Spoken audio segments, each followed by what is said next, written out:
fight this fight. Put a blank face on, nigga, let that drop. That part.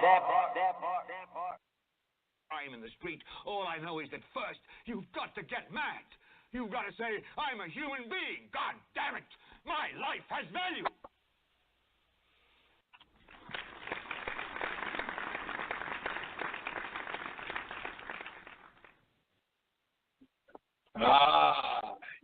Yes, we are back in this mother. In Black America Radio, which your host Rasta B.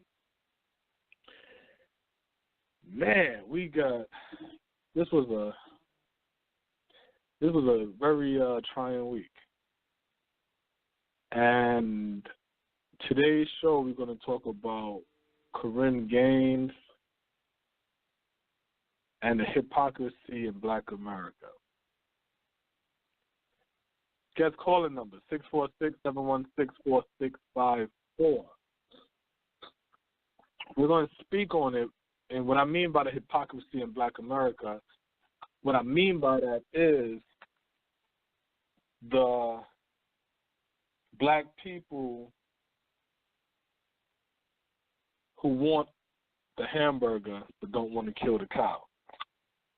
You know, they had the song, the line, I believe it's from Marked for Death with Steven Seagal.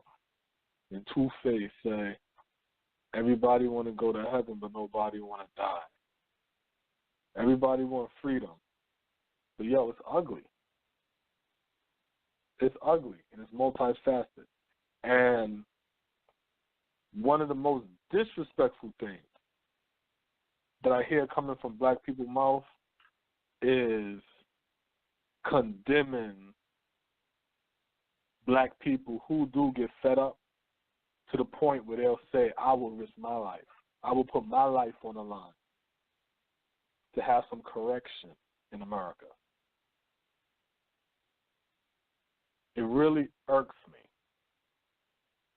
But we're going to get more into this because, see me, like I said, I'm 35 and I've been in this for 35 years. My eyes been open to this for 35 years. The emotions that everybody feels now who is new to this, I've been feeling that when I was 9 and 10 and 11. I remember me and my cousin in Brooklyn, we used to talk about creating organizations to off police. And I might have been like I said, 7, 8, 9, around that time. And the funny thing is, my cousin's uncle was police. And we was like, yeah, he gonna be first. This is how long I've been in this. So none of this is new. Y'all getting controlled by the media and allowing the media and the strings to get pulled. So y'all can now make the wicked man now the victim.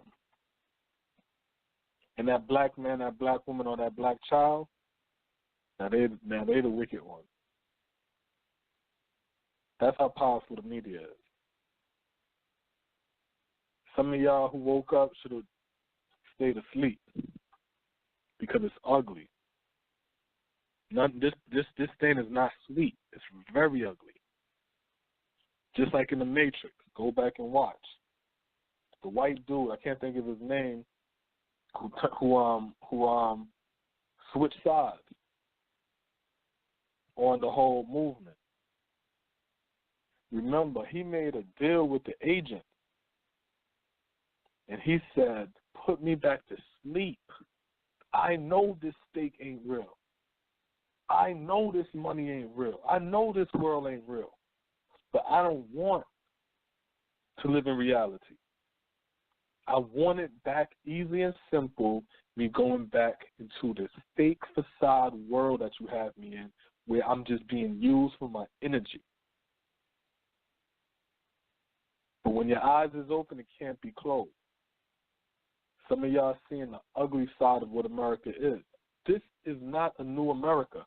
This is the same old he-ass America it always been. The only difference is Y'all been asleep for 16 years. Now y'all waking up. That's literally the only difference.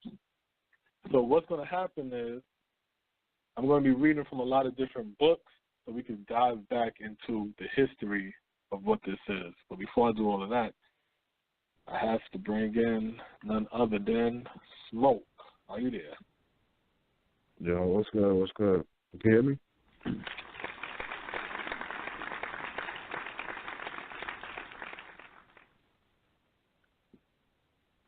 What's good, brother? Same old. Bunch of aggravation. Other than that, everything good money, you know what I'm saying? Back for another week, you know what I mean? Yeah, man. Shit, you heard about this the story with Shorty and getting shot by police in the crib? Yeah. The Korryn Gaines, however you put it. Korryn Gaines, yeah. Yeah, I saw that shit. I saw that shit, man. Yeah. You know what I'm saying? Yeah. At the end of the day, it's another black face gunned down by police, you know what I'm saying? There's a lot of narratives out there as to what possibly happened.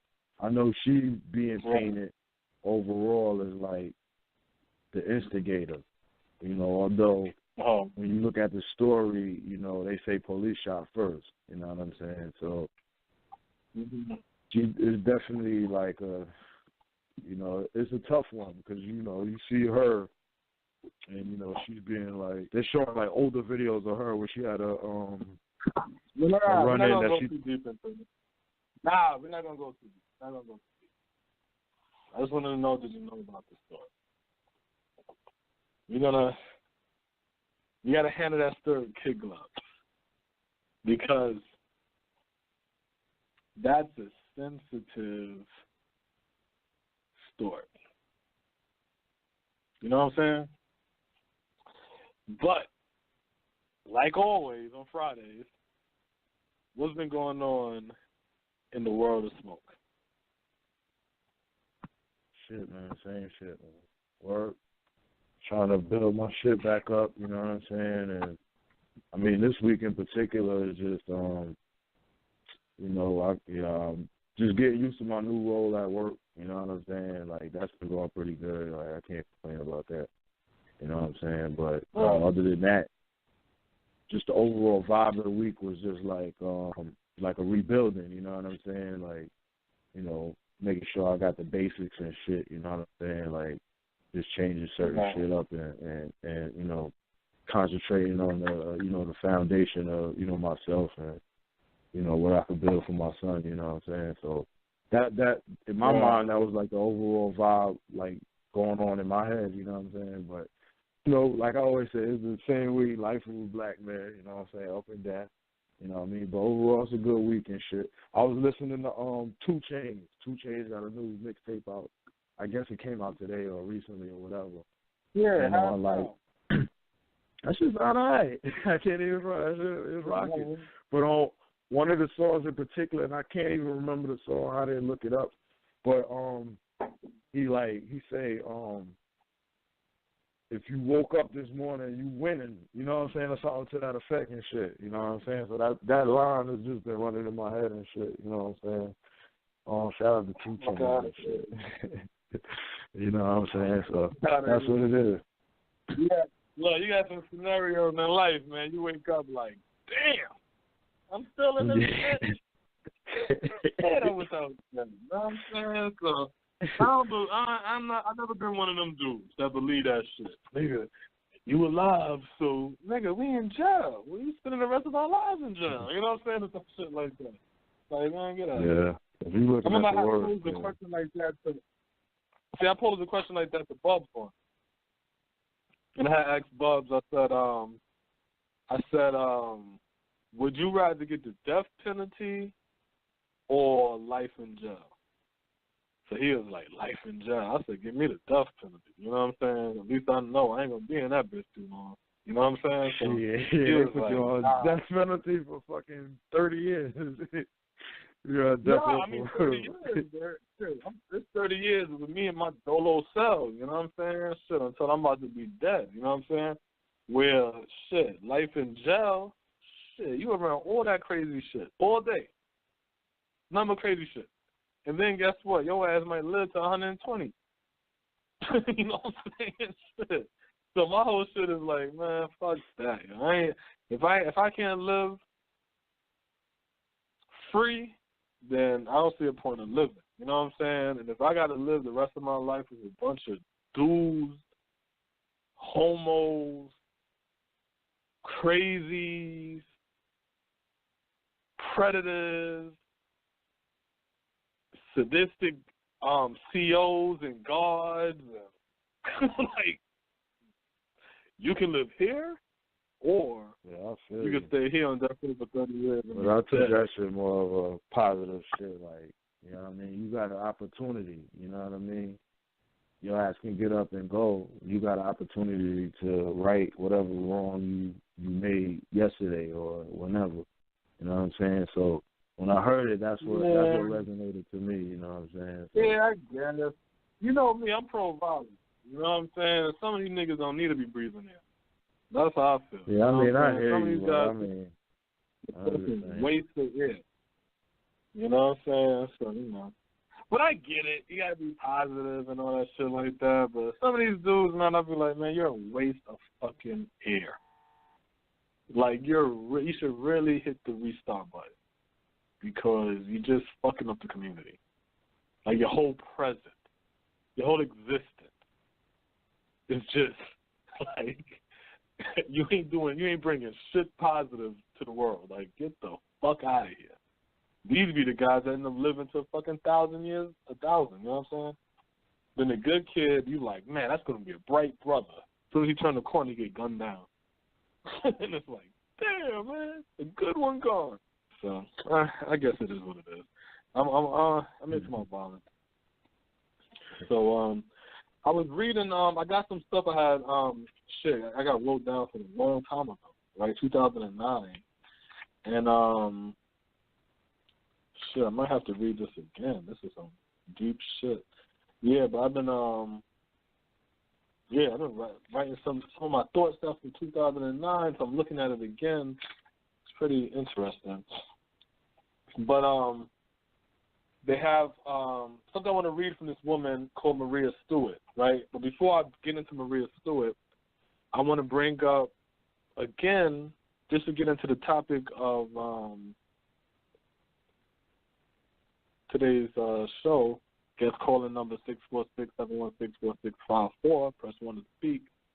Do you remember a couple of days ago, last show, either Saturday or Sunday or Friday show, where I said that this energy right now is feminine energy? Yeah, that was like last week or two. I remember that. Yeah. So then, and it was funny when I heard this story about Shorty, you know what I'm saying? And I'm seeing the video that she was just mentioning. I'm thinking to myself, like, this is woman energy going on right now. This is woman's energy. This is the feminine energy going on right now. And when the feminine energy stand up, the man have no choice but to stand up next. You see what I'm saying? So I wanted to say that as I read this. Maria Stewart. Maria Stewart, she's the first African woman to address a mixed crowd on political issues, right? This is like in 1830. She said, I committed myself to a life of virtue and petty, and I understood that I might be a warrior and a martyr for the cause of God and my brethren. All of the nations of the world are crying out for freedom and independence. And can the sons of Africa remain silent under the heel of tyranny? I will repeat that again.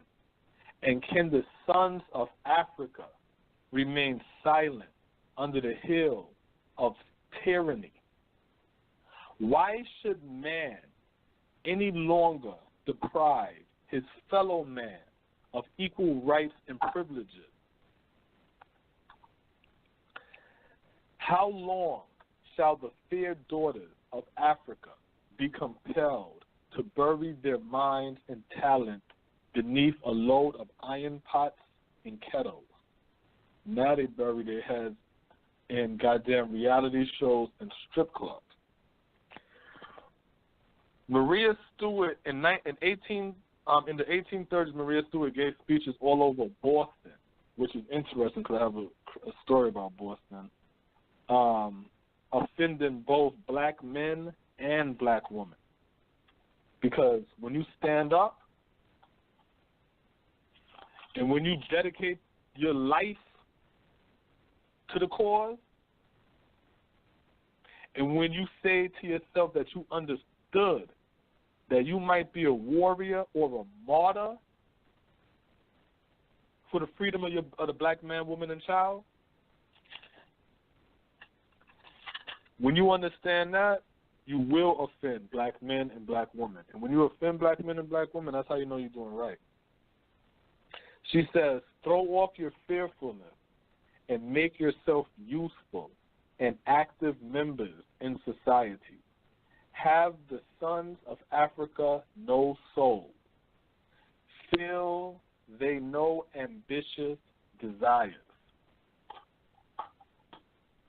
Where is the soul of the black man?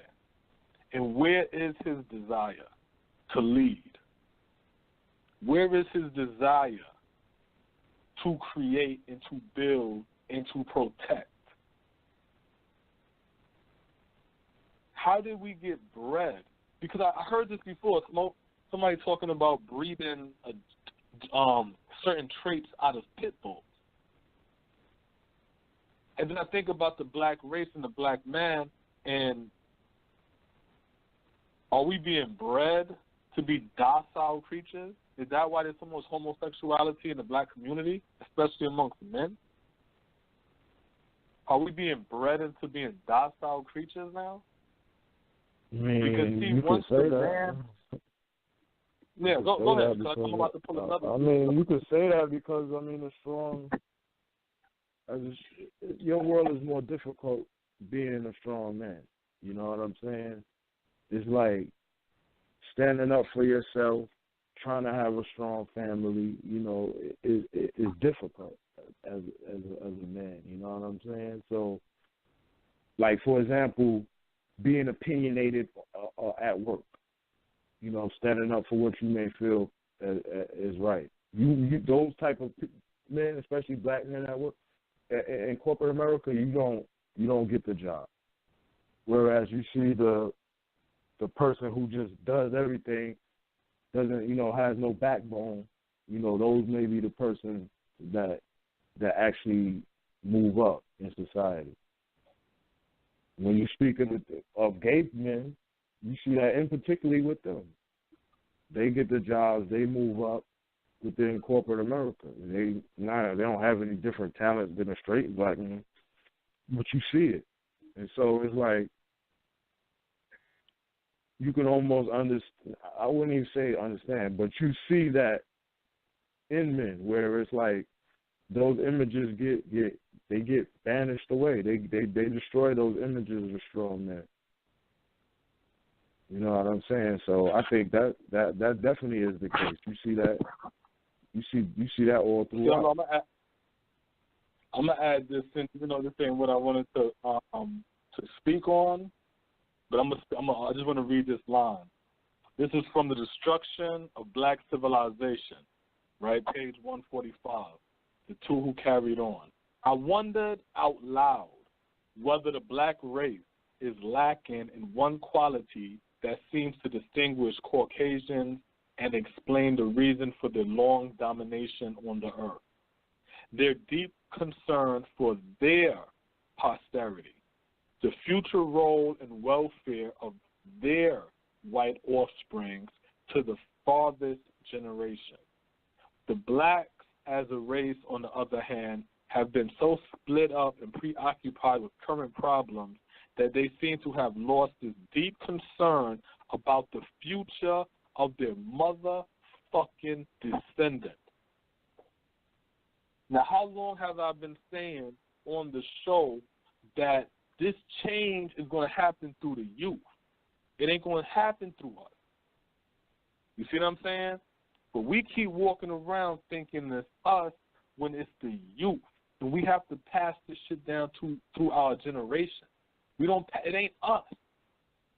So while you're disrespecting the youth, while y'all aborting the goddamn youth, while y'all abusing the youth and misguiding the fucking youth, kicking the goddamn youth out the house, beating the goddamn youth up if they get pregnant at an early age, what we're doing is destroying our fucking future. And as we keep weakening the next generation and the next generation every 20 years, this white man gets stronger and stronger. His laws get tighter and tighter until we suffocate. And then we explode. And then he go working back to contain us. When I first met my children's mother, I remember when she told me with the Trayvon thing, and when nobody did nothing after Trayvon, she said, yeah, look at us. We ain't going to do nothing. We just whatever. I said, that's not how it works. I said, we never react off of an incident. That's what the media keeps saying. We don't react off of an incident. We didn't react off of Rodney King. That's what the media and the revisitists, or whatever the word is, of history likes to say. So the youth coming up say, oh, y'all protest because Rodney King got beat. No, we ain't protesting for no damn Rodney King. It's a continuous skin of the motherfucking lion. You see what I'm saying? It's the continuous. It was Trayvon, and it was watching that and listening to that boy scream, help me, while this faggot-ass George Zimmerman turns around and says that was him. That was him saying that. And everybody asking the question, why would you be screaming, help me, if you got the gun? But the media is so fucking strong because we turn around and we allow people on a fucking idiot box to tell us how we should think and how we should act. I seen this with my own eyes on Dr. Drew. They were talking about rape. And this black woman is speaking, and Dr. Drew straight up told her, if you didn't go to school and didn't get a degree, you are not qualified to speak on the topic. I sat there with my jaw dropped, like, what the fuck? We don't understand what game these wicked beasts is playing on us because we allow them to dictate how much of this information we know.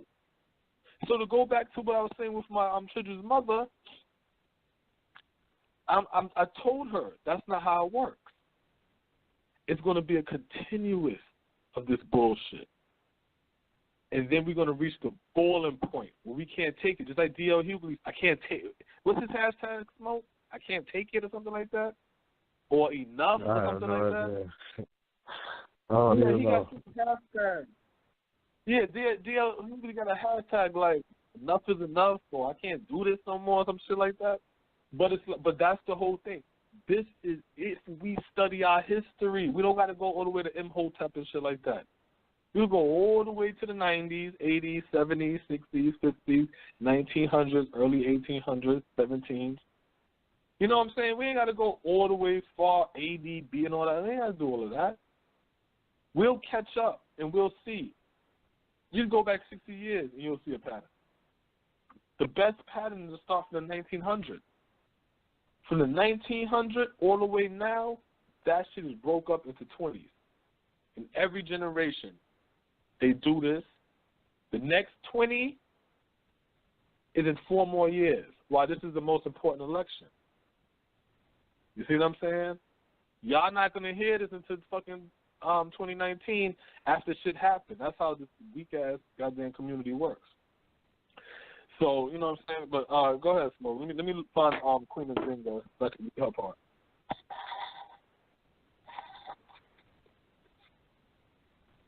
Yo. You don't hear me? Yeah, I said go ahead, yeah. Oh, yeah, man. Shit, man. I was trying to get my damn computer straight and shit. I was hoping you kept going on, but...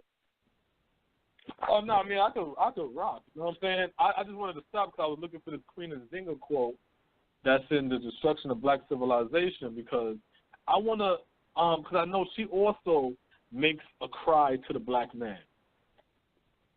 When the Portuguese came in, and she stood up and she made a cry to the black man, like, yo, what the fuck? You want to stand here and let these Portuguese people do this? Y'all this and y'all that, you know what I'm saying? I can't remember what this, you know, it is Shanti or nothing like that, but she called upon their name, she called upon their God, their lineage. How y'all let this happen? You see what I'm saying? So when people scream, oh, the black woman ain't no God or whatever, or they want to get into that little sissy-ass argument, oh, black man is God, but the black woman is a goddess. So your issue is this part, the DES? Like, what are you talking about? You see what I'm saying? That's your issue? Is because we didn't add DES to the end of God? You know what I'm saying? So it's like half of these niggas don't even, including myself, don't even believe in a God concept. You see what I'm saying? Well, I mean, reason... we gotta understand we in a fucking war together, you know what I'm saying? And like you saying that, you know, which the point you were just making, you know, I saw earlier where they had you know, this dude, I can't remember her name. Like my phone and all stuff is out where I got the Facebook and all that on. I will look it up real quick. But they had a you know, young lady, she posts on the joint that, like, she put something to the effect of, black man, please protect me. You know what I mean? Something to that effect, you know what I'm saying? And, like, a person that responded, a black man who responded, you know what I'm saying? There's a black woman posting this. A black man respond, he, like, learned karate or some shit like that. You know what I'm saying? And she had put a post about, you know, pretty much how she was disappointed with that, you know what I'm saying, with his response. But I'm like, damn, you know what I'm saying? Like, what would make you, you know, like what would make you, that be your response? Like, yeah. But he ain't not a representation of black men. No. That's not what I'm saying. But it's like what, you know, it go back to the point of. I ain't saying that's what you're saying. I'm saying that that's a mistake you keep making. Because we keep on seeing a black dude or a black chick do something, and then we'll turn around and be like, damn, this sister's lost. Or, oh, man, I can't believe this brother did. Man, these are not black people. Why do we put the piece of shit? Because remember the controversy. Yeah, I got a fucking fly and shit flying around, man, harassing me. But remember the whole controversy with the Jesse Williams shit? You know what I'm saying? Oh, he ain't really black. He ain't really black when he's standing up speaking. But then we'll look at Stacey Dash and say she black. Right. I don't understand that shit. We'll sit there and say the gay Magic Johnson's son EJ is black, but Jesse Williams ain't black. But Carlton Banks, I don't know his real name. Oh, that brother, you know what I'm saying? That brother, he's a sellout. That brother lost his mind dating that white girl. Why is you calling him a brother? But you're not going to call Jesse Williams a brother. You see what I'm saying? So that's my whole shit. We got to reprogram how we look at ourselves, and we do have to be selective, and we got to understand a lot of this death, violence. Yo, we have to clean our own race out. We have to start to breed up again. We got to breed up. We can't deal with the weak. We got to let the weak die off. We can't deal with the ignorant. We got to let the ignorant die off. You see what I'm saying? But go ahead, Smoke, if you got something to rock with, man. Let me go find this quote real quick. Shit, I really just want to jump into the fucking, kind of into the topic, you know what I'm saying, talking more about the... No, that's what I'm saying. Go ahead. You can go ahead and do it. I just need to look for the quote. I ain't really, it's not right here. Well, You know, like what we was talking about, or, you know, we kind of briefly went into was, you know, the Korryn gang story. You know, she's a 23-year-old mother of two from Baltimore, Maryland.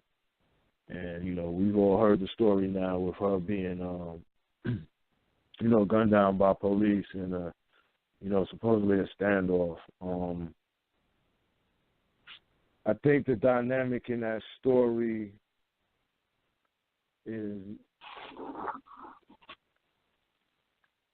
that, you know, well, I want to say, like, she's being painted as, like, a villain in the sense of, like, you know, her having a weapon, her, you know, being standoffish with police. Do you have the story? Yeah, you have the story? I got a couple of things right here, but my computer is, like, going haywire right now. So I'm kind of reading off of my notes, like something I wrote earlier. I'm about to say, just go through the story real quick, and then we can go into the opinions and what you know, your opinion on that. You know what I'm saying? I'm going to get into my opinion on that. Yeah, my joint's freezing up, man. I don't know what's going on today. All right, let me see. I got this right here. Let's see. This is a Washington Post article. So, you know, the headline of it itself is Korryn Gaines, cradling child and shotgun, is fatally shot by police.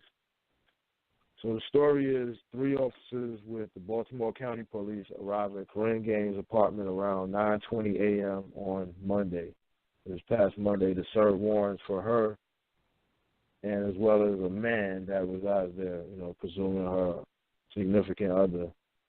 So they're saying the man was wanted on an assault charge, and Gaines was wanted. She had an arrest warrant for failure to appear for a traffic violation in March.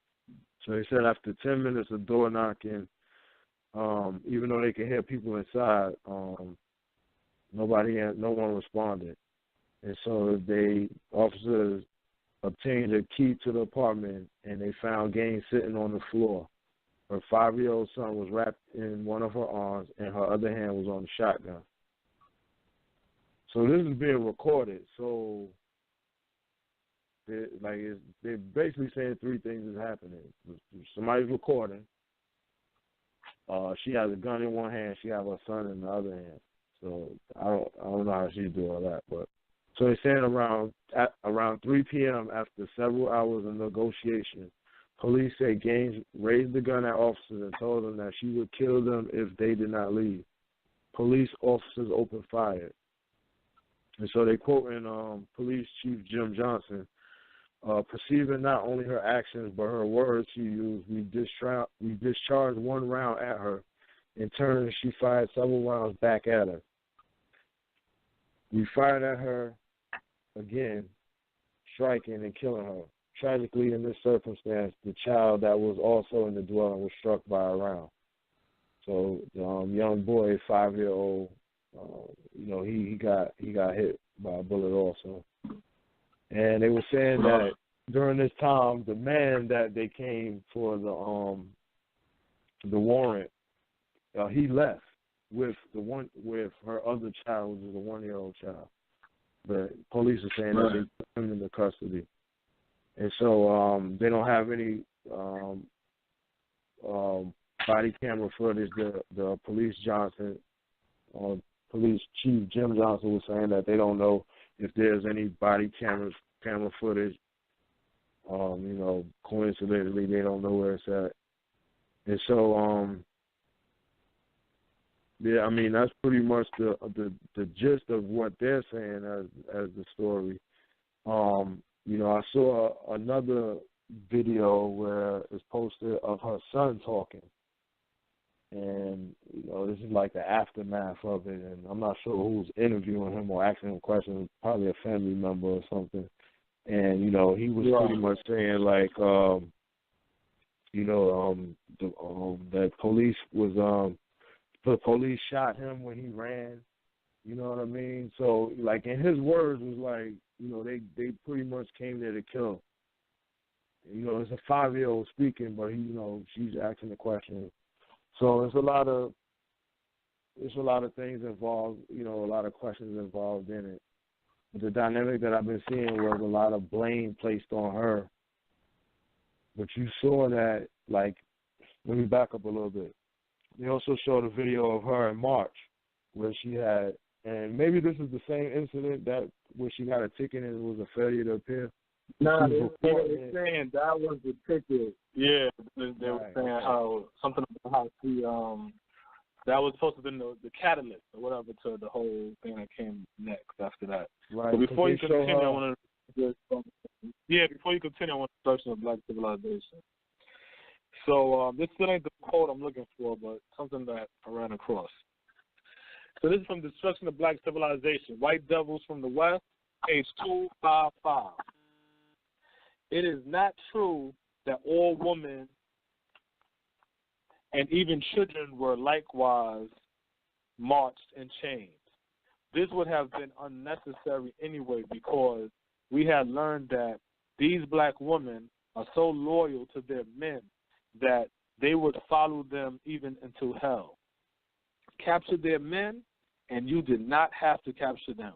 Yet, many of these same women would seek death directly by attacking us and our armed guards. These, of course, were beaten and chained the same as male slaves. Another problem. Okay, that's just another problem. Yeah, just to show you that our black women. I'm reading all parts and points of our black women standing up and fighting against tyranny. You see what I'm saying? Right. I'm reading them parts where she stands up fighting, because I don't want black people whose eyes was closed for so long to then turn around, see what the sister did, her actions, how she speak, and then turn around and want to speak through that white man's mouth, and that white looking at shit through his eyes and using his own logic, and then saying, "Oh, that's not." You know what? I don't want to get into my point yet because we're going to get into all of that later. Continue the story. Let me continue finding the Queen of Zynga quote I'm looking for. All right, yeah. So So now in that same Washington Post article, they said that Gaines is the 9th black woman shot and killed by police so far this year, so far in 2016. And in 2015, there was 10 women shot in that full year. So, you know, this is just part of the trend that's happening because, you know, we've seen the men killing, the killing of black men. We've seen that. But now this is becoming more of a common occurrence, and so you know you see the trend there.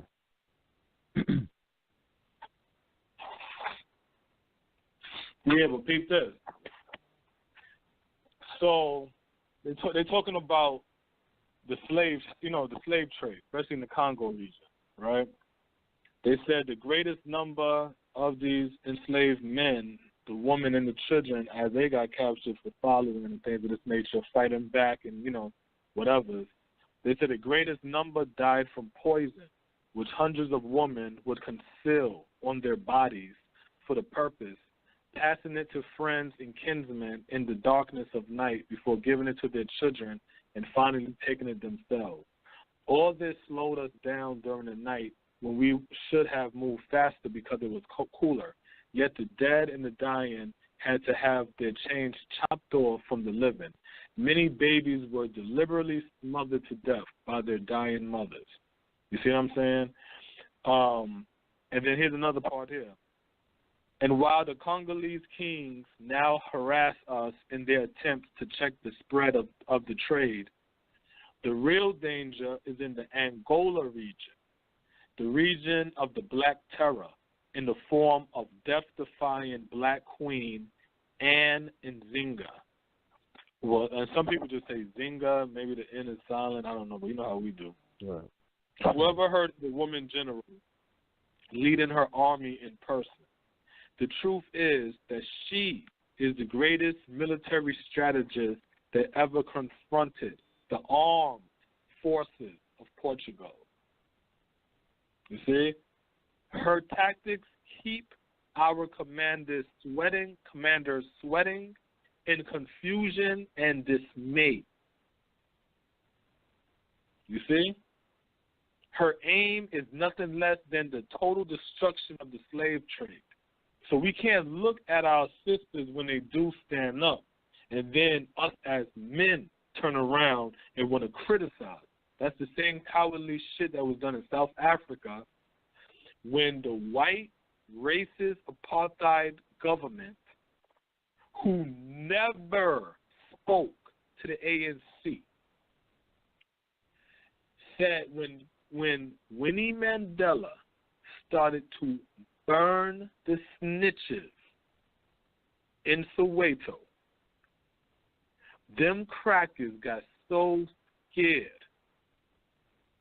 or as they say inside the destruction of black civilization, our commanders sweating in confusion and dismay. Her tactics had them white people so scared they couldn't even plan around this shit. The only plan they had was one plan that they knew would work. Get that black man to go against that black woman. And every time that shit works. Every time that shit works. And every time they do that.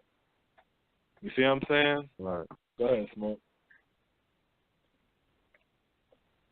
So you gotta So I want to get up to the part of what I noticed is like you know, it's like it's a setup for the black women, you know what I'm saying? In the sense of it became a point where like you started to see like the glamorization of black women being quote unquote ratchet. You know what I mean? Just being ghetto, extra ghetto-fied, talk the way they talk, and you know, just trying to put the ghetto woman as a representation of the black woman. And then it turned into like violent woman. So, you know, you remember what was it, Sharkeisha, when she punched the little girl. You're like, Sharkeisha, no, bomb. She just punched the little girl like some vicious right hook and just beat the little girl. And then you just started seeing, you know, maybe that wasn't the first one, but you just started seeing abundance of videos of women being violent, you know what I'm saying, whether it was against their man, you know, out in public, disrespecting men, fighting. And so it's kind of like that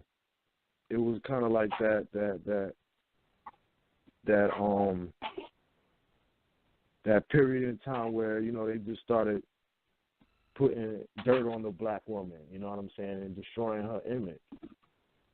Now, you see, now that the image is destroyed, they're going to start killing them off.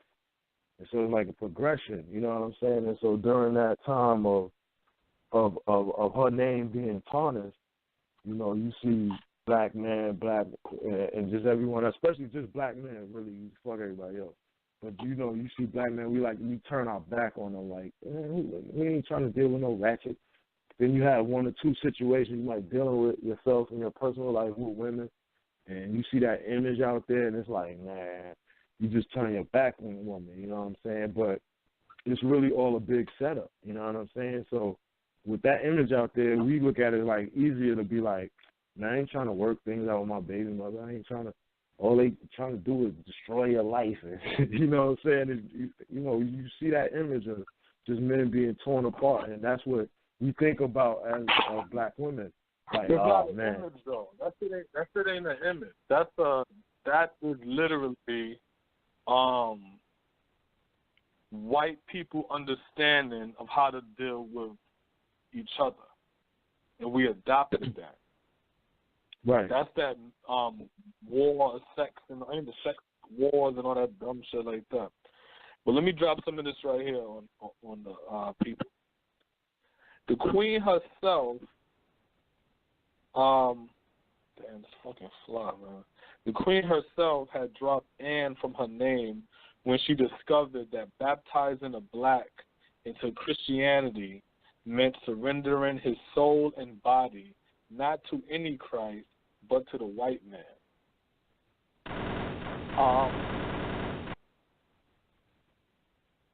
I'm going to tell you something funny about that. I have another story where they're talking about, I think it's in Uganda, where you got the Batiman them, they're trying to fight for that gay rights shit.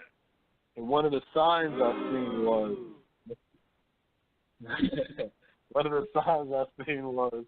one of the black guys in there had a sign that said, I'm Christian, and then the other ones I ain't see.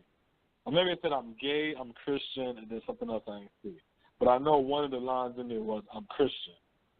And I'm just like, wow, what is association with Christianity and homosexuality? Hey, tell me whatever you want. Tell me all that shit about how the Bible condemns homosexuality. Tell me all that bullshit.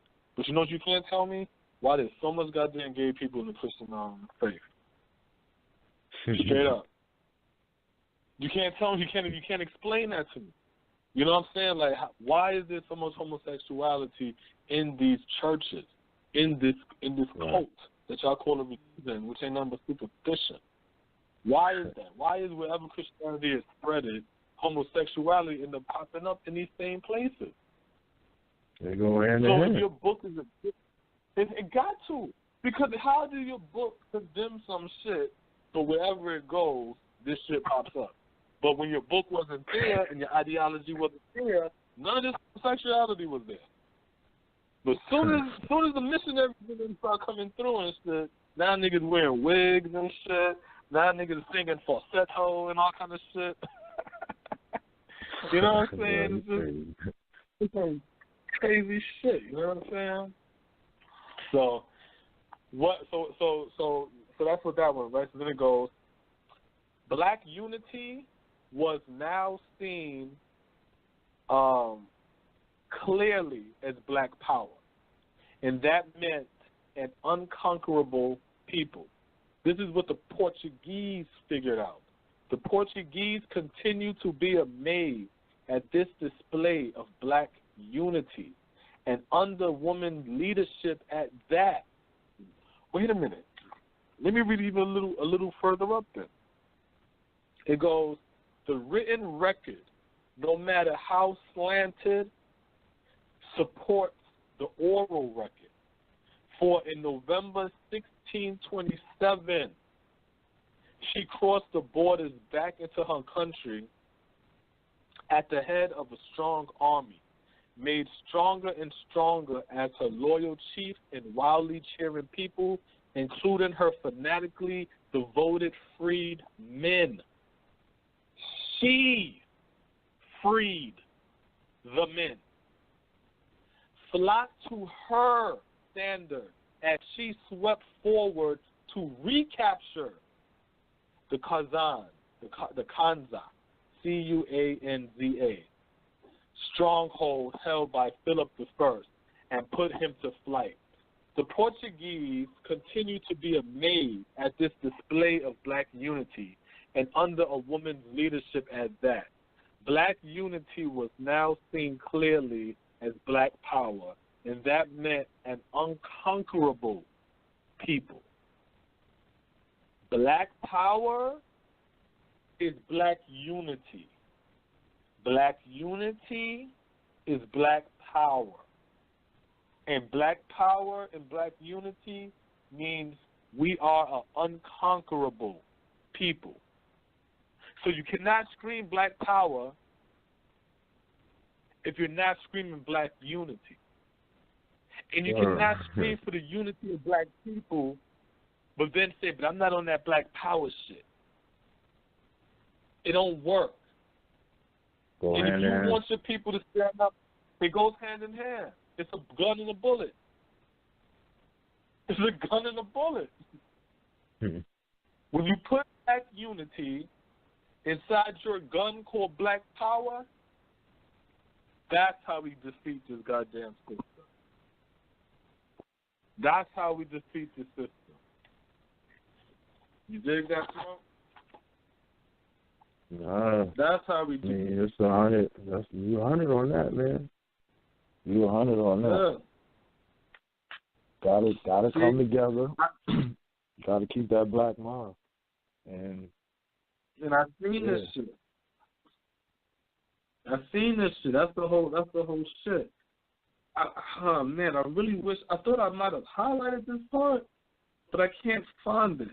But there's a part where even Queen and Zynga even had to speak to the black man and say, "Stand up, black man. You gonna let these Portuguese do this to you? Are you not the sons of?" And she started naming the names of the ancestors. You're embarrassing your legacy. And that's how we have to have it with ourselves. If I find it, I will read it. But, see, the number one things we have to do, we got to realize it's through our generation. Not only is change going to come, strength is going to come. Because we have to breed a strong generation.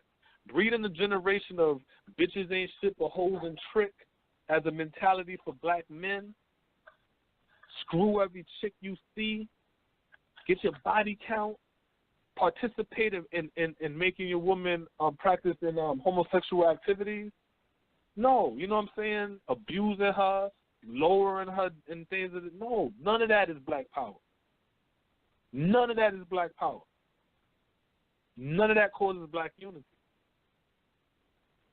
We have to reprogram the way we think. We have to reprogram the way we move. We got to stop saying to ourselves, Gucci, Louis, Prada, and all this shit. Robin jeans and True Religions and all that. No. Now we need to go back to saying, let's do it how we want to do it and create our shit. Because that's how you create a person. Not following. When the fuck did black people become followers? I'm 35 years old. I remember vividly. And I know you remember this too, Smoke. People used to come to us for fashion, for trends, for style. What is the black kids doing? That's fashion. Now we following them. We raising our children like them. When they get mad at us, we get mad at us. When Micah Johnson shoot police, they get mad, then we get mad. When the Gavin brothers shoot the police, when they get mad, we get mad. When the young sister talking her shit, we listen to that, and I'm going to tell you exactly how black people think. We listen to the rhetoric. We listen to how defiant she is, and this is what we're really saying. Ooh, white people ain't going to like that. White people ain't going to like. Why she got to say that? Why she got to do that? White people ain't going to like that. That's going to get us in trouble. That ain't good. God damn it, you ain't free. Because we watch white people hold they nuts to these goddamn police. And nothing happened to them. Now, true indeed, we ain't them. So we understand that. And we also understand that we can't move like them. We understand that too. Like for me, the energy is applaudable. You know what I'm saying? It's like the fact that she'll stand up to you know what I'm saying, to opposition. Like, I don't care. She's gonna stand firm on whatever it is that she's thinking about. But I think too, like, we gotta change the narrative on how we deal with police. I mean, we gotta understand the world we live in and live in reality. You know what I'm saying? So I don't think, like, condemning her is not doing anything. You know what I'm saying? You have to take the energy from it, the energy that she exhibited. Not saying so much you're going to go out and grab your gun and do all of that. It's just the fact that she stood up. You know what I'm saying? Just like the image of the woman where she has the flowing dress on and the cops, a line of cops is coming to arrest her. Forget the name of it. You know what I'm saying? But it's just like you take the energy from it. But we have to change the narrative of how we deal with police.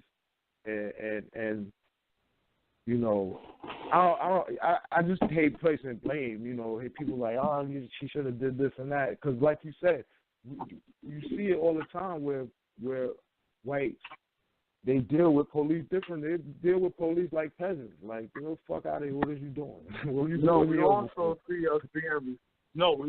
see us respect police and still get disrespected. Right. We see us comply with police and still get disrespected. So don't tell me not complying is something when complying is the same shit as not complying. Fuck out of here.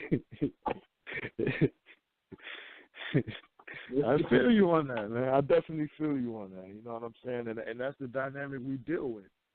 You wanna go about it this way, but the same results happen. So you understand that fire in her voice. You understand her being like, get out of my crib. Fuck out of here. You understand that because, like, at the end of the day, it's like, the same shit probably would have happened. You know, so it's like, that's why we have to concentrate on us, you know what I'm saying, and building what we have. And being able to take our talents and expand on them and make enterprises and make businesses and raise our kids right. You know what I'm saying? We have to shift that. We have to shift what we concentrating on. You know what I'm saying? And I think that's really the huh? I was to say, let me bust this out from Lynn's letter. The making of a slave. For all the slave niggas out there who want to know how they became that. The breaking process of the African woman. Then take the female, run a series of tests on her to see if she will submit to your desires willingly. What was the issue police had with Shorty? She wouldn't submit. She was being defiant. Yeah, she was being defiant. Right. Just check the definitions of the word.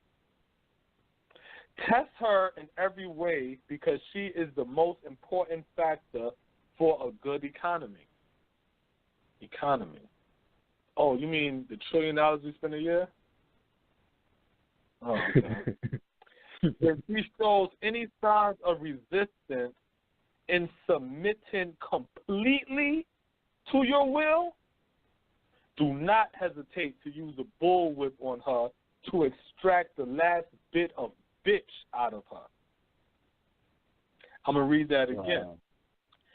If this black woman shows any signs of resistance, any signs of not wanting to completely submit to your will, do not hesitate to take her fucking head off.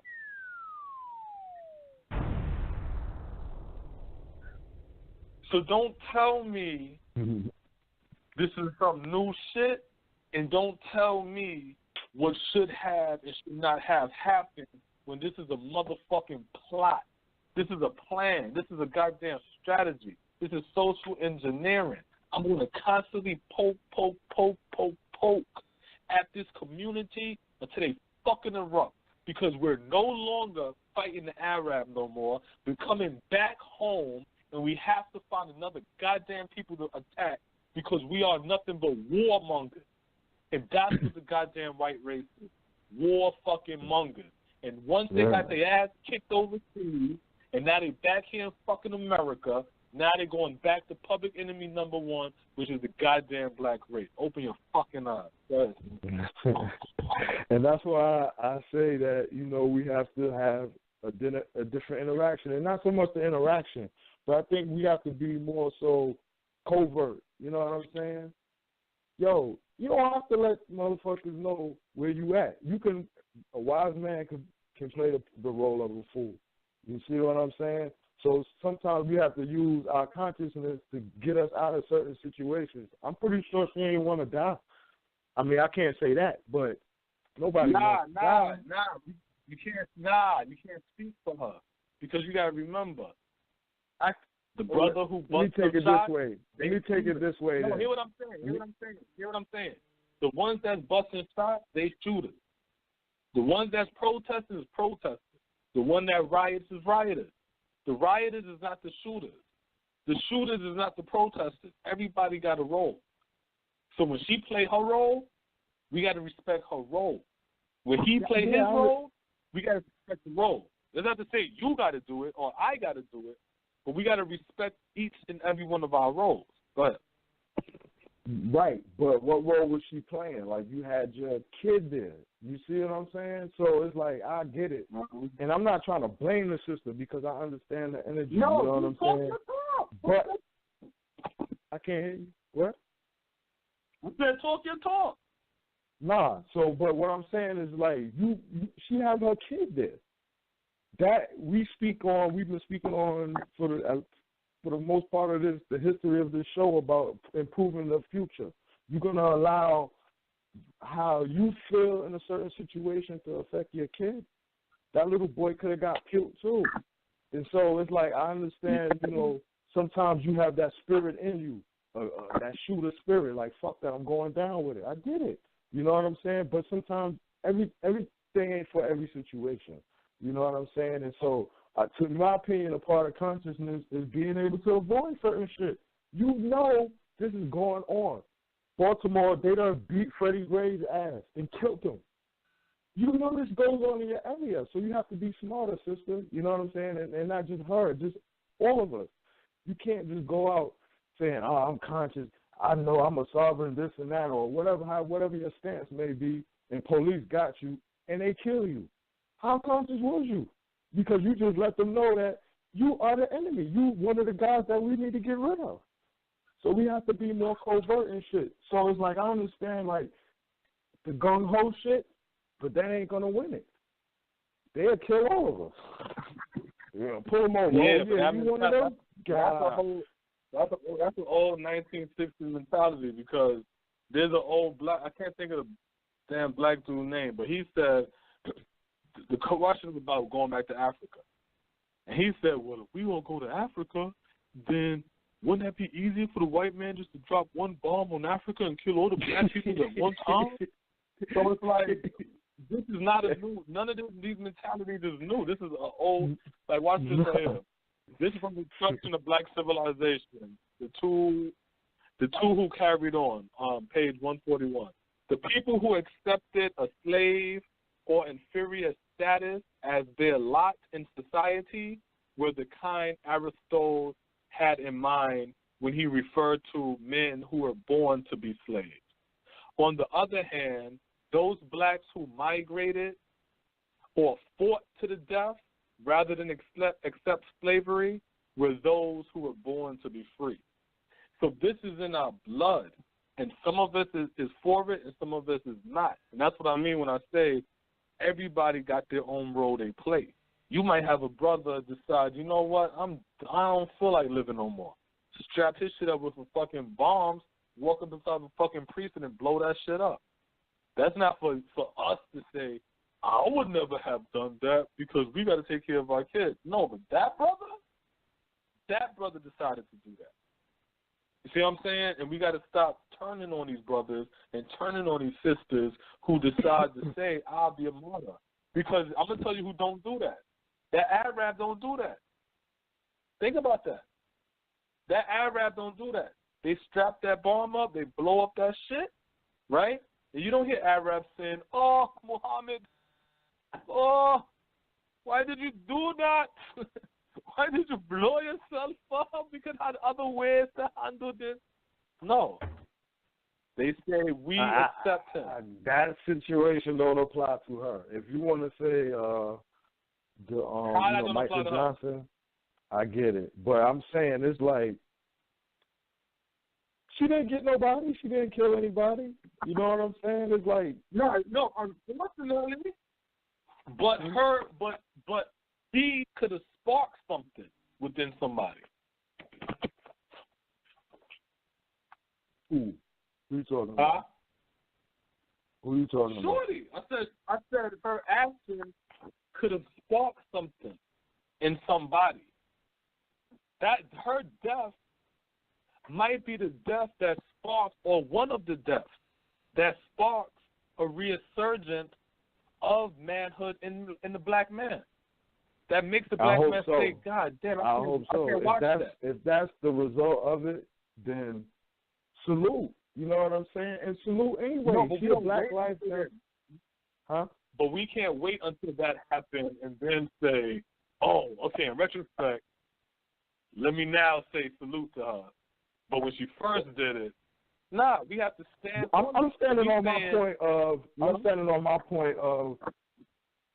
If you conscious, you certain shit you should be able to avoid and get out of. You know what I'm saying? And that's basically what I'm saying. I don't. You know what I mean? Whether somebody's personal opinion or whether they think it was right, it was black power or whatever. Cool. I mean, that's everyone's opinion is their opinion. But to me, I just feel like a lot of times you see another situation, because to me, I'm like, if you're gonna go out and you're gonna say, all right, I'm on some revolutionary shit, I'm gonna take out 50 cops. Shit. All right, cool.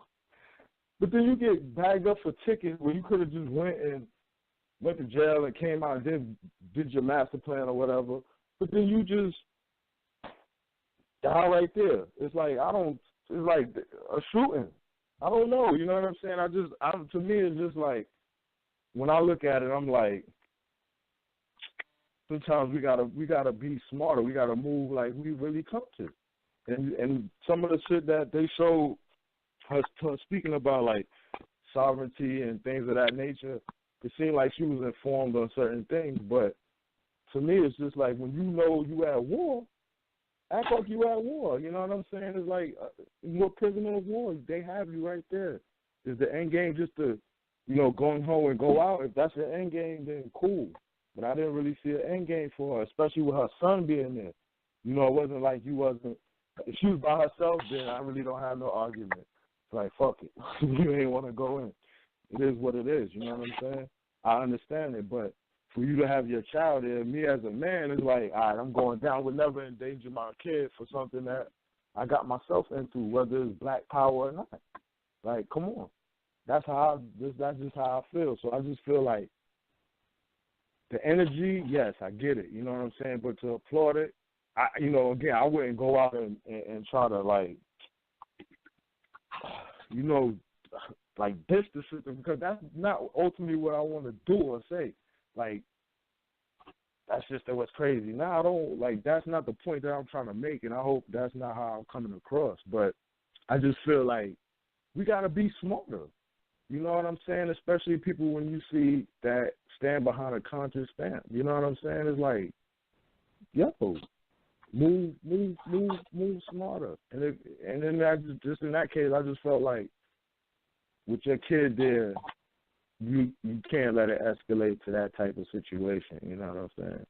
So that's just me. You know what I mean? So let me get this from the Willie Lynch theater. By her being left alone, unprotected, with the black male image destroyed, the ordeal caused her to move from her psychological dependent state to a frozen independent state. In this frozen psychological state of independence, she will raise her male and female offsprings in reverse roles. For fear of the young male's life, she will psychologically train him to be mentally weak and dependent, but physically strong. Because she has become psychologically independent, she will train her female offspring to be psychologically independent. What have you got? You've got the nigger woman out front and the man behind and scared. This is a perfect situation for sound sleep and economics. The man left. Alex, that was my next question. So if you want to blame somebody, you need to blame his ass for not taking his goddamn ticket. No, that's what I'm saying. Whatever. This is what I told my homeboy at work, right? As strong as that sister spirit was, that man not being dead too, right, lets you know that's a weak dude. That's a weak dude. Because for her spirit to be that strong, you would expect his to be twice as strong, meaning even if he said, you know what, nah, you take the boy. You leave. You see what I'm saying? You raise my boy strong. I'll stand here and shoot it out with police. because that means her strength came from him. But so it goes back to the original point.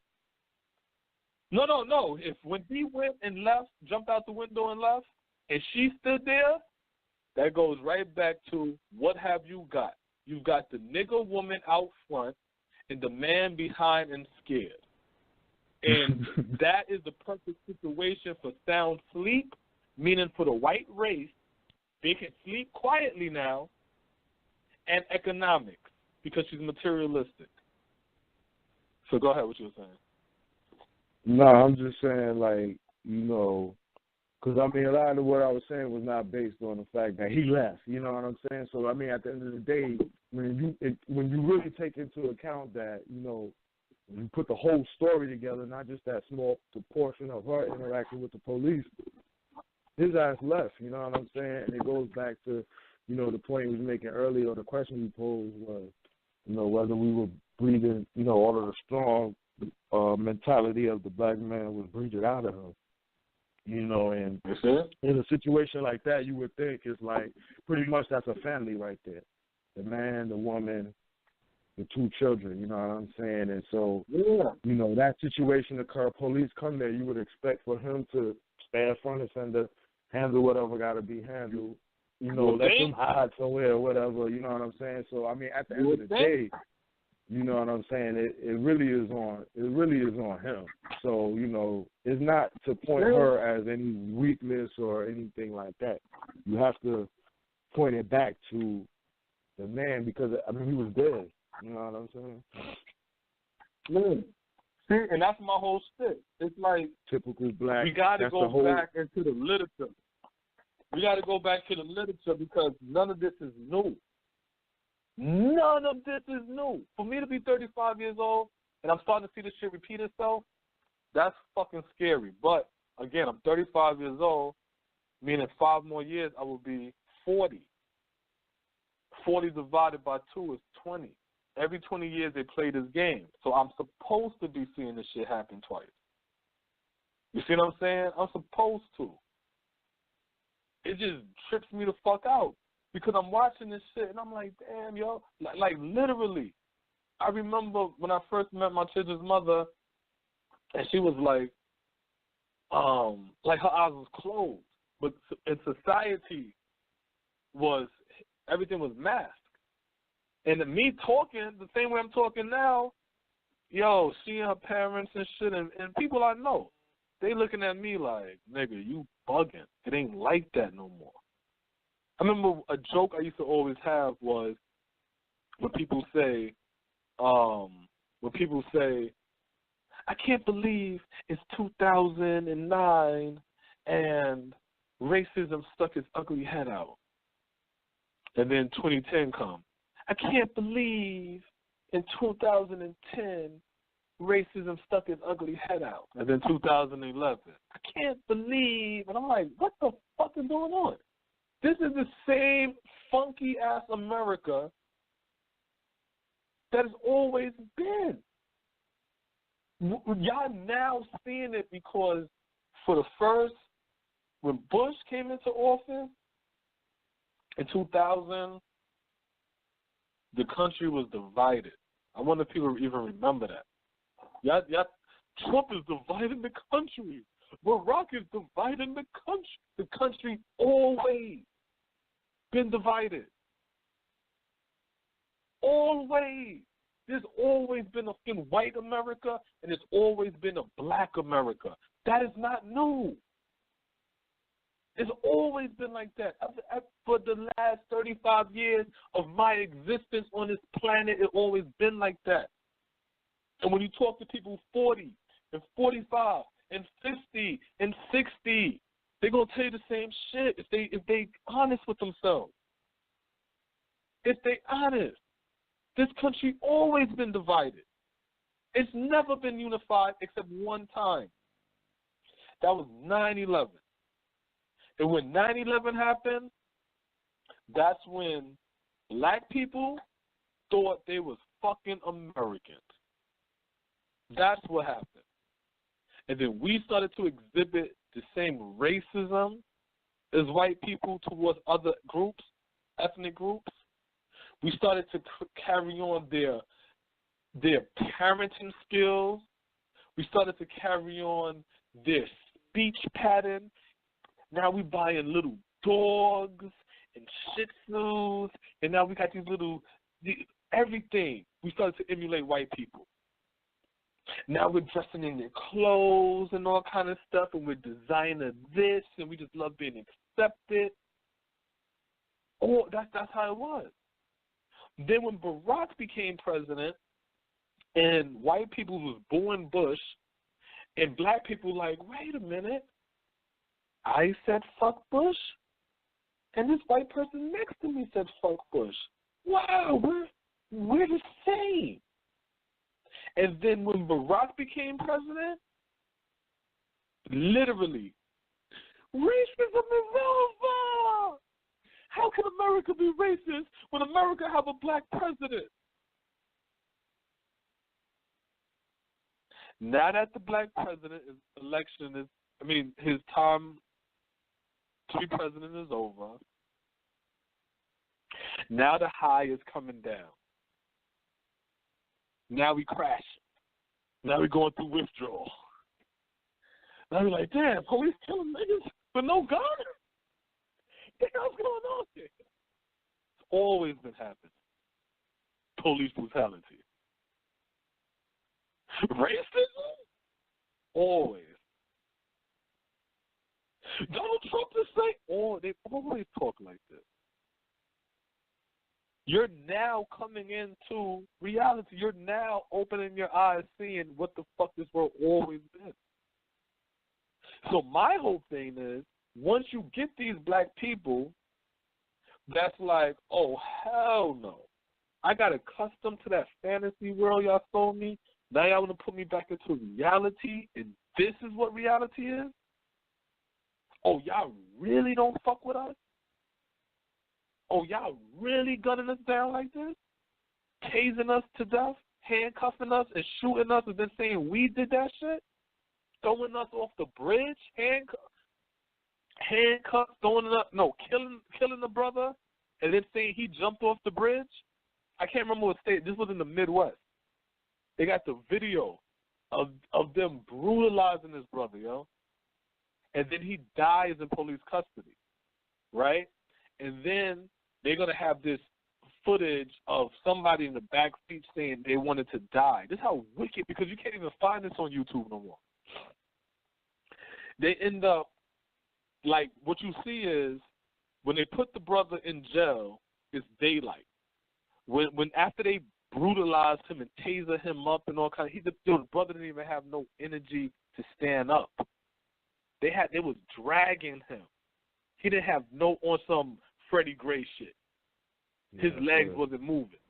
You see what I'm saying? So with that one, once they took him to the hospital, quote unquote hospital, it's goddamn daylight, right? Then they're gonna show a video of it nighttime where they supposedly have him in the back seat, right? He's saying how he want to kill himself and he's suicidal, right? So the cop's like, no, don't kill yourself. So after a while, he gonna say the guy started kicking the window out of the cop car, bust the window out, handcuffed, right? Crawled out the window, right? Then ran and jumped off the bridge. And I'm like, the fuck out of here. First of all, you can't open up the door, right? So he's handcuffed. He's kicking the window. As soon as the cop see the kicking in the window, the cop would have stopped the fucking car. Ain't no cop going to drive and, oh, my God, you're doing that behind me? There's nothing for me to... Fuck out of here. Yeah, but wasn't that the same one where they put him in the other opposite way? That they said the window was kicked out and shit? Yeah. His head was on the side that the window got kicked out of. So he turned around. Now, if you ever been behind a police car, it ain't comfortable. You ain't got that much space and room. Even, let's say, he kicked the window out.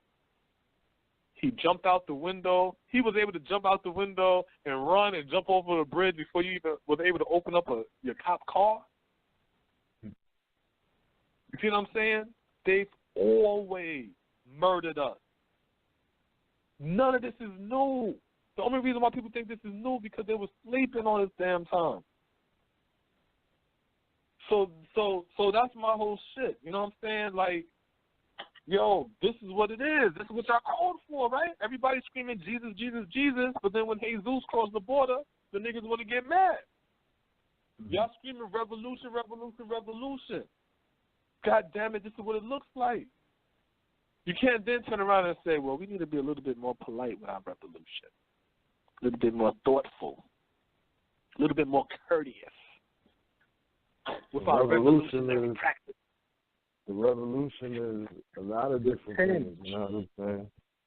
It's a lot of different things, you know. A revolution in how we spend our damn money. Revolution in how we take care of our fucking children, you know what I'm saying? So, like, is this the image of the revolution? Like, you know what I'm saying? Like, just posing a question to you, like, is like the rebellion against police, is that an image of the revolution? You know what I'm saying? Do you think that? Yeah, no, it is. It is. Because, and I'm going to bring this up in tomorrow's show, right? Unless I can find it, you know what I'm saying, as I battle this fucking fly.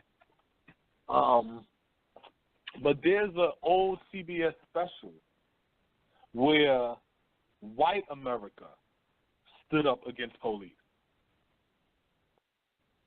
put them in a place. You see what I'm saying?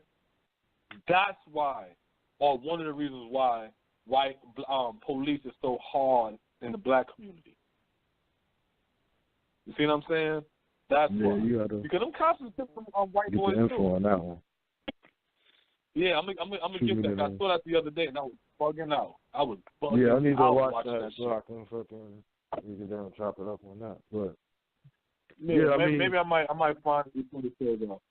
I guess I have to agree with that too. That it is, you know what I'm saying, because the aggression against, you know what I'm saying, of police or just the shooting in the streets or on our men, especially. I mean, you don't have to agree. You don't have to agree. No. It's not that. Oh. No. I agree in the sense that it's a part of it. You know what I'm saying? What the point that I really was trying to get to. You know what I'm saying? It is a part of it, but like what I want to see is like more of the. It is what it is. You know what I'm saying? Like I agree with it, but in the sense of like, to me, I just think like in the case in this particular case, and I know we spoke on the. I mean, and at the end of the day, when you look at it in a big scope of it, the man left the woman there high and dry. So this is on him. You know what I'm saying? You have to put the blame on him if you want to point the finger at somebody. You know what I'm saying? But I just think that sometimes you just got to move smarter, man. You know what I'm saying? The revolutionary spirit is there, it's within the people. I get all of that, and I love it. You know what I'm saying? But I just like, we want to be here to raise the youth. You know what I'm saying? What happens to that boy? You know what I'm saying? Do we continue to pick up on that spirit or not? You know, like, I don't know. You know? Hopefully so.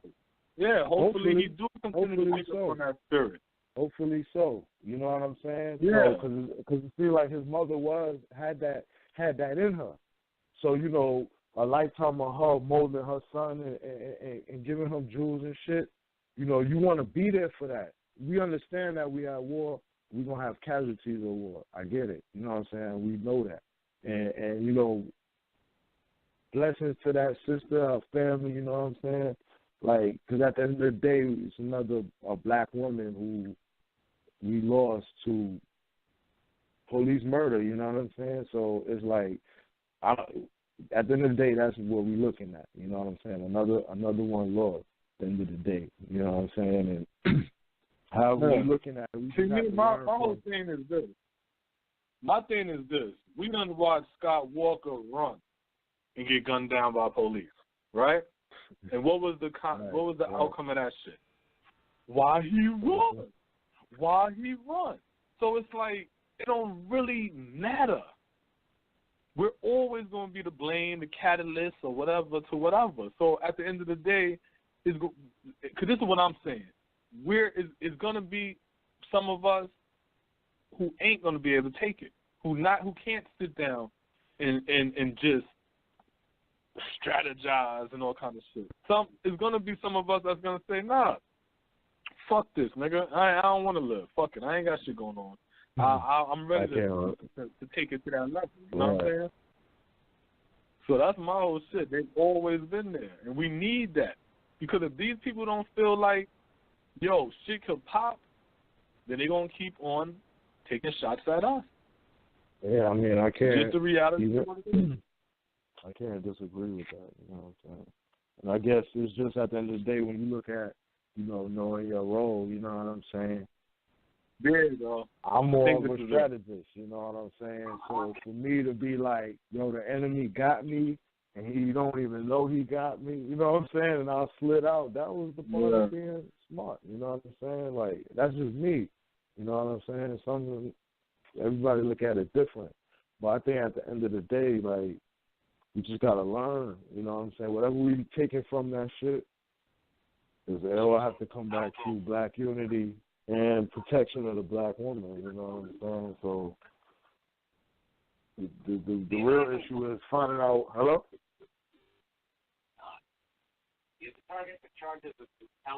Okay, so watch this. It's called 1968 CBS News Special Report, Cops. Oh, you found it? Okay, I'm going to say this again. It's called 1968 CBS News Special Report, Cops. Okay? I'm going to turn this up. Tell me if you can hear this, Smoke. A policeman in 1968 is out of joint with his time. Can you hear that? Mm-hmm. All right, hold on. A real picnic for your dog. The American policeman in 1968 is out of joint with his time. He is the target for charges of brutality, mistreatment of minorities. He's regarded with fear by some, contempt by others. In turn, he complains of a public disrespect for law and order. Says that he's hamstrung in the performance of his duty by technicalities in the law. There can be little doubt that he is undertrained, underpaid for the job with which we've charged him. The top cop in the United States is Attorney General Ramsey Clark. He, too, has been damned by some, indeed by some law enforcement officers. Now, so you heard that, right? Right. That's 1968. Why the fuck do 1968 CBS News Special sound like 2016? You see what I'm saying? Why do a 1968 CBS News report, and I'm going to read the title again for the people so they can check it out, because you got to really check this shit out, because I seen it, and that shit, I was like, wow, because you really would think this is yesterday's news. 1968 CBS News Special Report, semicolon, open parentheses, cops, close parentheses. COP with an S. Everything that was said in the beginning of the program is literally being said right now. They're brutalizing, quote-unquote, minorities, right? And the police feels like the public's turned on them for the same fucking shit. You see what I'm saying? So why acting like this is something new? 35 years old, I'm seeing this shit happen again. Go ahead, Mark.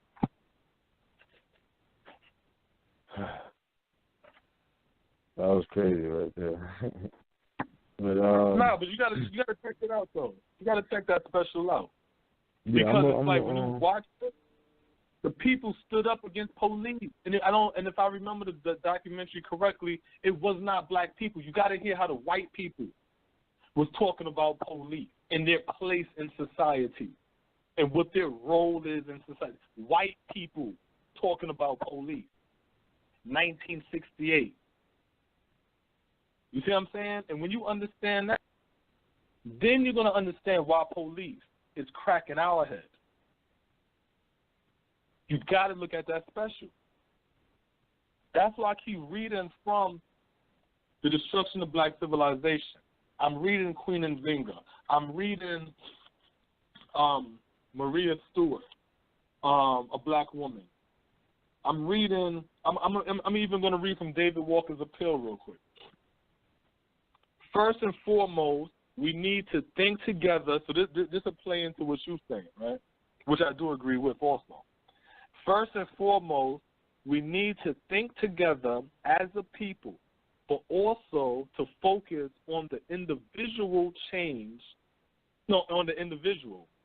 Change begins with you, and you must begin to think differently, not only to think of us collectively as a single people sharing an ultimate aim of freedom, but to think of yourself differently, to think of yourself as an agent of freedom.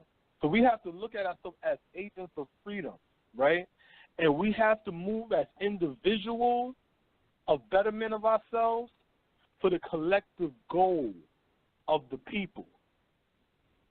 You see what I'm saying? Because you have to understand also, Black Lives Matter, we ain't talking about that movement. We're talking about the slogan, the rallying cry, Black World.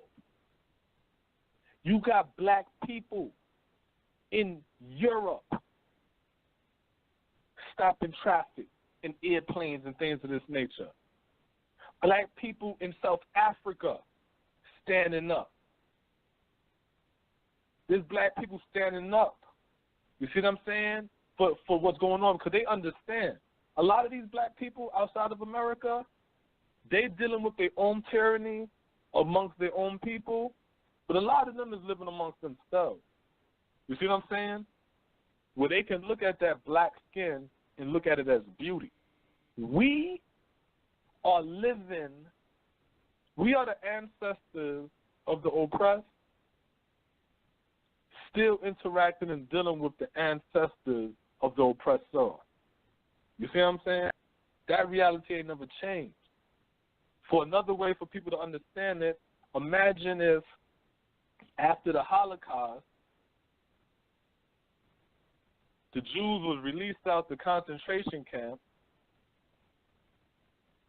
and Hitler was able to run out the rest of his presidential term until another candidate came in. The concentration camps now, they just get dilapidated. The Jews is being told to get over it. The numbers on your skin that's burnt into your skin, put a tattoo over that shit. What you complaining about? Their children? Oh, y'all definitely better shut up. Because ain't none of y'all was in the concentration camp, and ain't none of us killed none of y'all. You see what I'm saying? Nobody, you can't understand what the fuck black people go through. And that's why I try to explain to the African, to the West Indian, to the black Latino that come here. Don't come to this country and think because you was able to get something here, then look down on black people like we lazy. No, we dealing with continuous psychological warfare, physical warfare. You know what I'm saying, and things of this nature. We got a caller, 510-493. Caller, what's your name and where you calling from? Hello. This is Mr. Research calling from California. Great show. And I'm glad you do tell people with dark skin who are not from this country that they seem to believe that when they get here and they get a 5-year tax break. You got a lot of noise in your background. You got a lot of noise in your background. I'm sorry, that's the air conditioner. Yeah. Well, I definitely want to hear your point, Mr. Research, because I remember you told that before. You hear a lot of noise in the background? Yeah. I hear some noise in the background. But I can hear you now, though. I can hear you. Okay, so I was saying that, unfortunately, these people come here, they get a 5-year tax break, a $30,000, $50,000 loan, and think, why can't we make it? They just simply don't understand. They got a different set of things to deal with than the persons who actually get here the loan. Mm-hmm. Let me also point out very quickly is that the unfortunate thing for me, brother, is that men are not at the forefront in this culture the way they are in other cultures. Yeah. Other cultures scare the police and they scare the Congress because they're financially strong as far as the Jews, the Asians, the Italians. Black males are still complaining and doing conspiracy theories. So these women, because they're financially on point, half of them, they feel more empowered to step out there, lose their jobs probably, like Nakia Jones lost her job as a good officer, speaking about what she spoke about. And we don't have enough black males who are doing more than just talking about what they don't like. You got bills, you got laws, you got all types of crap that we can sit out here on a local level and do. But let me make this suggestion to you. You tell me what you think. Yeah. City council is the reason why these police officers are out here doing what they're doing. Because city council wants revenue to feed these private jails. So they tell these police chiefs, tell your dudes to go out there and get me cases. I need to get heads. I need to get people in these private jails so that I can get a head count. Why do you think they bail people out, not on the day that they bail out, but 12 midnight 01 so they can get that next day's credit? City council is really the enemy. But I definitely agree is that we got to deal with that local election. Good point. We got to deal with the local elections, and we got to start to raise the youth up to infiltrate. I don't even want to use the word infiltrate. We need to raise the youth up so they can get into these political, so they can be the aldermen in our community, the councilmen in our community, and really have that control. But on top of putting these people into political power, we also have to build up an economic base. Because right now, from my understanding, the Dominicans did that in New York. They have an economic base, and they put in a lot of Dominicans in power locally, and they get in all kind of jobs, all kind of perks in New York. And where we mess up, I do believe it's because we do not deal with the local. Well, absolutely. I agree with you. You even look at the Chinese. Chinese start off with a Chinese business center, and then they use that as a spider web to go out in that area from that business center and develop everything they want to.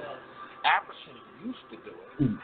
You used to see them set up these African centers, and then they get out and do everything that they need to do.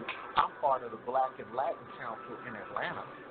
Let me say that again, because you have Latins identified that there are dark-skinned Latins, and we can make some money together. So they go out and do that. Right. Black males got to get on this. We got to do more than just talk about they, us, we gotta, all these code words for I'm not going to do nothing, but I'm going to say what others shouldn't do. Yeah, right. Action. No, I totally agree. Gotta push it to action. Real talk.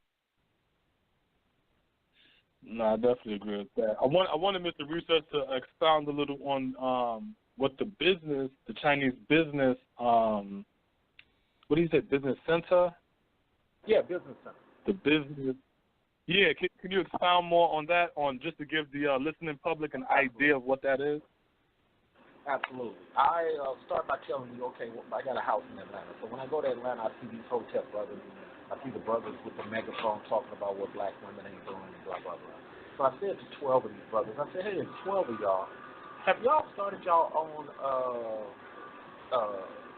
credit union yet? Well, nah, brother, we just selling these books right now. So here's what the Chinese people do. They get a good 12 to 200 males or females and collectively go in on anything online. They normally started off online. Sometimes they do a credit union, sometimes they do a financial or something. From that, they go get a brick and mortar place to start up their business center. From that business center, the 12 or 200 people start strategically taking over that area. Just that way. Right. But they start off on the internet to see what they can do collectively getting people together. Then they go get a brick and mortar place, and they start expounding from there. After that, They may even petition for some grants under the disguise of we're disenfranchised people of yellow skin. They'll play that to the heart because Jews taught us how to do that. Play that to the heart. So the problem is everybody else is doing it. You're going to see the Indians and Pakistanis do it in a minute. And guess what we as black males are going to be doing? Still complaining year after year. Right. So I think that business center is definitely amazing first step, because that hub, that think tank, that central organization or whatnot, a business model idea of where you can go in and where you can plan and strategize. I always say business is war, and you can look at the community and you can see how to, because that's what we do when we do drugs, when we selling drugs and gangbanging. We look at communities, what we want to see over. So we should have that same strategy, put out a map on the table and say, listen, we're going to try to get us this lot here. We're going to get that lot, bang it out, make it a vegetable farm there. We're going to start selling fruits and vegetables out that lot. Then you see that building over here, we're going to start plotting on getting that corner store over there. That laundromat, we're going to tell everybody in the community not to shop there, bootleg it. They're going to start to lose money. Then we're going to buy that property there. And we got to start to think like that. And that business center is definitely a good asset. Let's go even easier than that. Hey, well, first of all, I got a black man bash just a little bit. I can get several sisters with 5 years G's on debt ready to move. It's hard for me to get brothers to do it. So let's say that we got this Asian dude, he about to open a Starbucks, right? He only need, he got 30 G's covered, man, but he just need another 40 so he don't have to take out a loan. I say, you know what, let me go to 8 of my brothers. 8. See if we can come 5 G's apiece. Let's see if he can guarantee us a minimal paycheck forever. Now, we're not going to get a lot for that 5 G's, but you know what we're going to get? A consistent paycheck forever as long as that store is up and running. You feel me? We get a quarterly check. Right. So you're going to make that 5 G's back, okay? But I can't have brothers see that vision.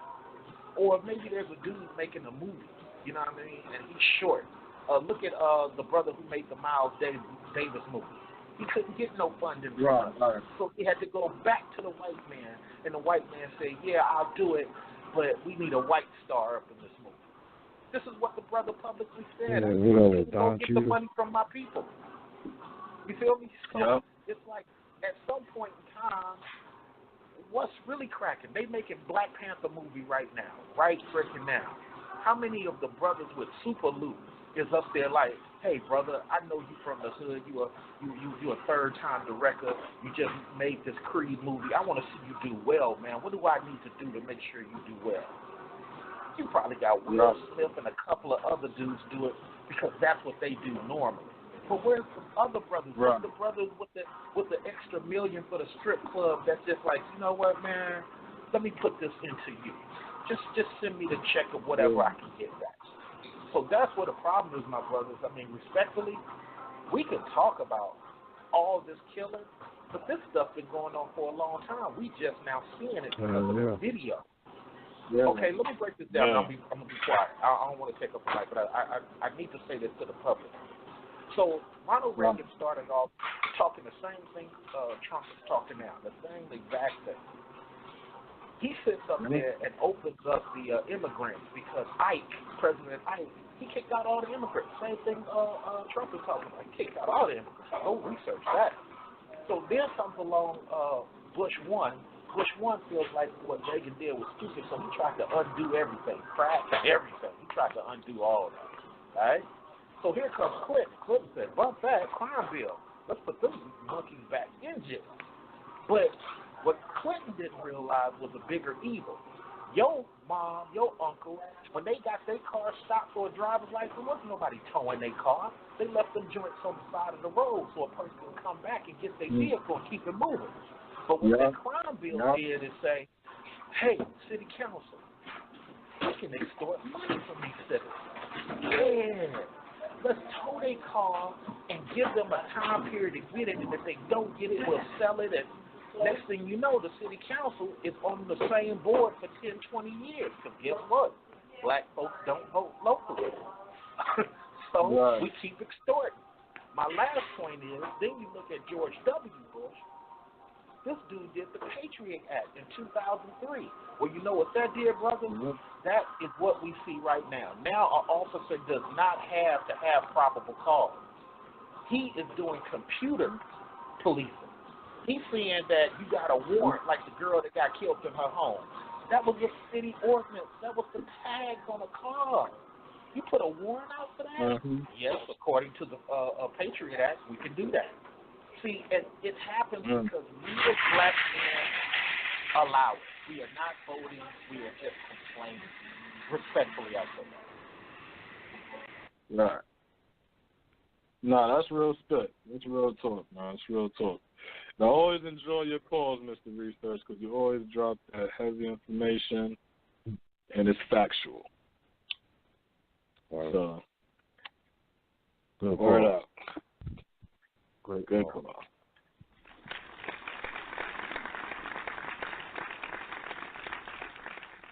Yeah, that's why I like when Mr. Research call in, man, because he always dropped that, man. We got 8 more minutes. Guys, call in number 646-716-4654. Let's talk about it, black people. Let's talk about it. But you know what? It's all coming back to building that economy and building that. I just about to say that. I just about to say that. It's coming back to that economy, boy. But that black system. Let's build on that real quick. Let's build off the black center. That black business center. The black business. You know what I'm center? saying? Cause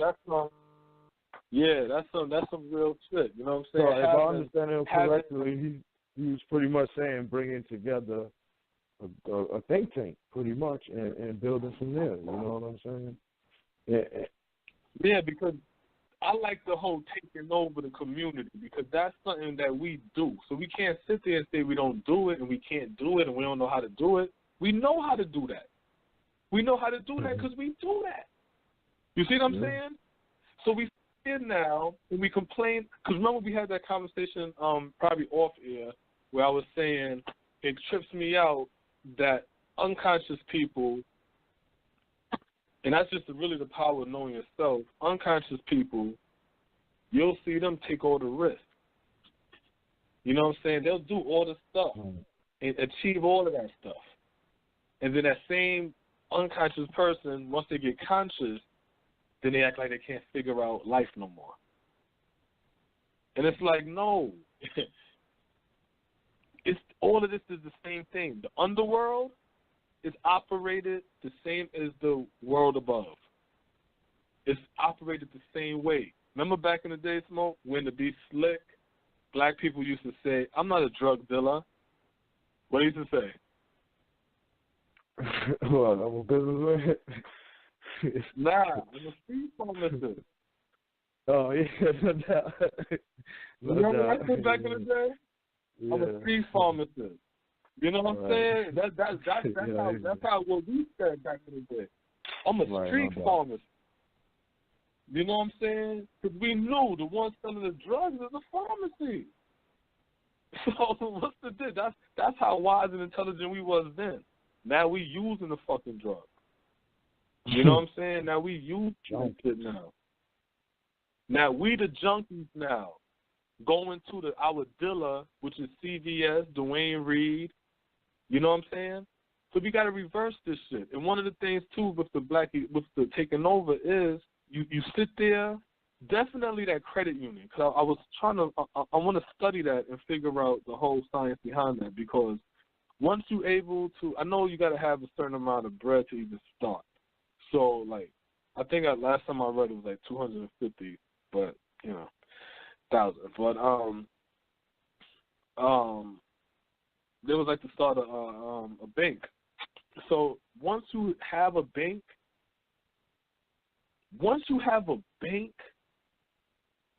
that is like the fuel for your economy. You dig what I'm saying? That's the fuel for your goddamn economy. So now you're ready for this economy. Now you know what to do. You know what I'm saying? Now you got the funding. This bank buying up property. You see what I'm saying? Now I own the property that you're making payments on. Yeah, you see what I'm saying? So a spec that we could work on right now is investing in the black bank. Putting your money over there. Yeah. And Professor Griff, I believe he has that movement, or he promoting that movement. I think it's called, it's like a hashtag, Banking Black, or Bank Black. So I advise, Bank Black. So I advise everybody to, let's start transitioning our money to these black banks. Yeah. I got, I just had to pay my taxes and all that. And, like, you know what I'm saying, I've been, like, you know, having to do shit for my last couple of checks that I had to do with my own accident, like paying back, you know, benefits and all that shit. But my intentions are my next check, I'm gonna try to get some time to go down there after work one day and just open one, because I know it's $100. So you know what I'm saying. I don't know if they're running any specials at that one, at the one out here, but you know, we just go up there, open that joint, and you know, just get it started. Once you get that account number, you set up direct deposit, and you know, just get it started right there. You know what I'm saying, and at least have some money running through there. You know, open up maybe a little custodial account for a little man or whatever, put his name on something. You know what I'm saying? You know, whatever. Definitely for my boys, I'm going to be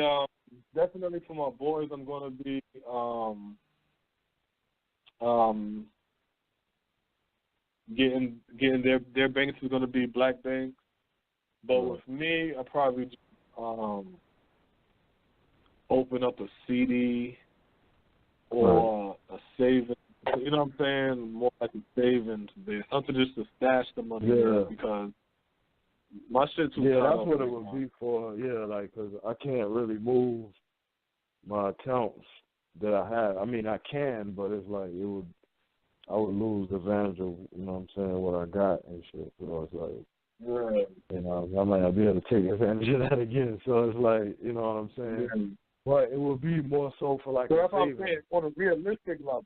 Yeah. On a realistic level, for those who can, and those who might have another harder ability or whatever, make sure your children open up an account in these black banks, and you can open up in these black banks CDs or saving accounts or something where you can just hold the money in there. That way it don't affect your check-in, which is you moving the money back and forth through banks. You know what I'm saying? Right. So, you know. Damn, man. We about to get ready to close on, but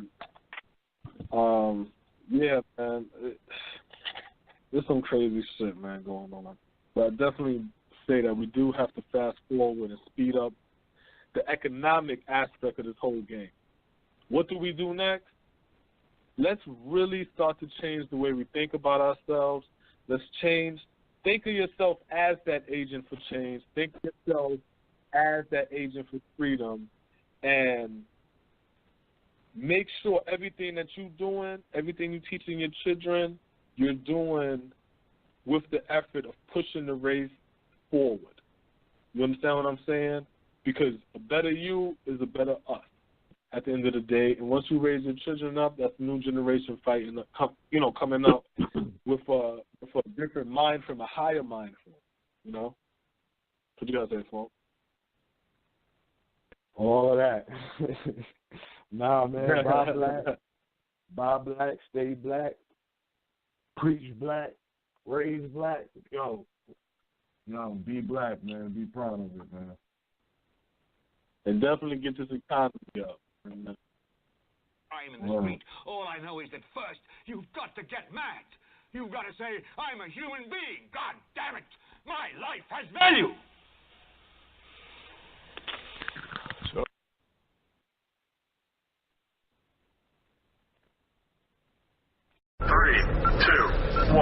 back by popular demand, Friday's Endless Apps. The people have spoken. You wanted endless choice of endless apps for just $10. You got them. Mozzarella sticks? Endless. Boneless buffalo wings? Yep. Endless. Loaded potato skins? Endless. Your choice, your call. You're welcome. For a limited time, endless choice of endless apps. $10. On Fridays. At participating restaurants for a limited time. While supplies last, other restrictions apply. Pull. Whether you're new on the range or a longtime sportsman, you'll find great deals on guns, ammo, equipment, and more this week at Cabela's. Save big on all your favorite brands like Winchester, Benelli, Hornaday, and more. Get 20% off all Walker's hearing protection and $400 off of Cabela's Signature 64 safe. Plus, join us for free safety education, training, demos, and seminars because responsible ownership starts at Cabela's. Stop in and save all week at Cabela's, and remember to own responsibly.